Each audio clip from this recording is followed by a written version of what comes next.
রান্না করতে ভালোবাসেন না এমন কে কে আছে? আমি কিন্তু রান্না করতে অনেক বেশি ভালোবাসি। আর সেই রান্নাটা যদি হয় নিজের খাতে নিজের মনের মতো করে রান্না, তাহলে তো আর কোনো কথাই নেই।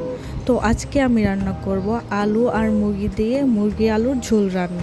মুরগি আলুর ঝোল রান্না, এটা শুনে আবার অবাক হবেন না, কারণ আমরা গ্রামের মানুষ বেশিরভাগ সময়ই মুরগি আলু দিয়ে রান্না করি। এটা আমাদের জন্য খুবই নর্মাল একটা রান্না। প্রথমে মশলাগুলো ভালো করে কষিয়ে নিয়েছি। আর হ্যাঁ, মশলার মধ্যে যে পেঁয়াজের মধ্যে যে কালো পোড়া পেঁয়াজগুলো দেখতে পাচ্ছেন, আমি আমার মেয়েকে পানি দিতে গিয়েছিলাম আর ওই সময়টাতে পেঁয়াজগুলো পড়ে গিয়েছে। তো আপনারা পেঁয়াজ ভাজার সময় অবশ্যই খেয়াল রাখবেন। তারপর মশলা যত বেশি কষানো হবে ঠিক তত বেশি মুরগির রান্নাও খুব মজা হবে মুরগি খেতে। আর মশলা কষানো হয়ে গেলে আলুটা আগে দিয়ে দিতে হবে, কারণ আলুটার ভেতরে যদি মশলা ভালো করে ঢোকে তাহলে রান্নাটাও খেতে অনেক অনেক বেশি ভালো লাগবে। তো প্রথমে মশলা কষিয়ে নেব, তারপর আলুটা দিয়ে আবার কষিয়ে নেব। তারপর আলু কষানো হয়ে গেলে মুরগির মাংসটা যেটা ধুয়ে রেখেছি ওইটা দিয়ে দিব। তারপর অনেকক্ষণ রান্না করার পর একবারে সহজ রেসিপি, যেটা একটু ভালো করে কষে নেওয়ার পর দেখবেন রান্না হয়ে গেছে।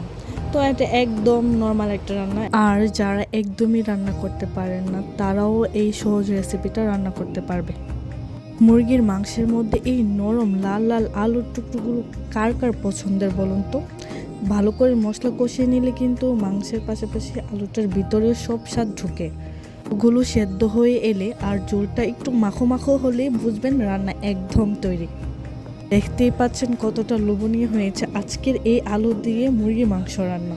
কম সময়ে আর সহজ উপকরণে এভাবে রান্না করলে বাড়ির সবাই চেটে পুটে খাবে।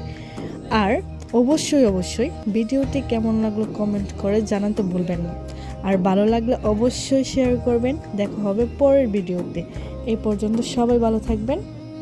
হ্যাঁ, আমার চ্যানেলটা সাবস্ক্রাইব করতে অবশ্যই ভুলবেন না।